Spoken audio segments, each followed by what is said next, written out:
Vizita e kryeministrit Maqedonisë Veriut Hristijan Mickoski në fshatin Kallamas në kuadër të inaugurimit të obeliskut dedikuar pjesëmarrësve në luftën e dytë botërore është shoqëruar me polemika e pakënaqësi nga të pranishmit shqiptar.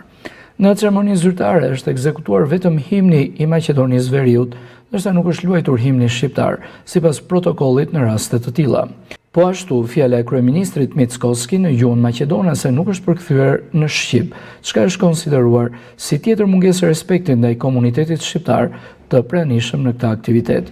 Në Syran edhe mungesa pothuajse totale e flamujve shqiptar përgjatë rrugës hyrëse në fshatin Kallamas dhe në pjesën më të madhe të dekorit ceremonial.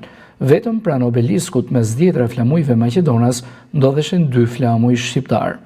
Nga ana tjetër, zyra e shtypit e kryeministrit të Maqedonisë u ka bërë me di gazetarëve shqiptar se Mickoski nuk ishte i gatshëm të përgjigjej në pyetjet e tyre.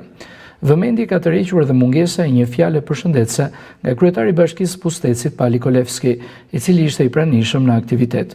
Ndërkohë, protokolli i delegacionit Maqedonas i dha hapësirë për të folur ish kryetarit të komunës Pustec Edmond Themelko.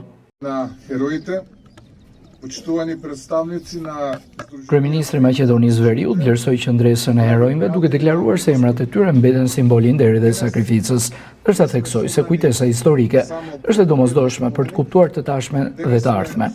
Ai u ndal dhe tek rëndësia e ruajtjes së identitetit, gjuhës e kulturës, duke thënë se populli maqedonas ka ruajtur vazhdimsinë e tij pavarësisht sfidave e presioneve historike.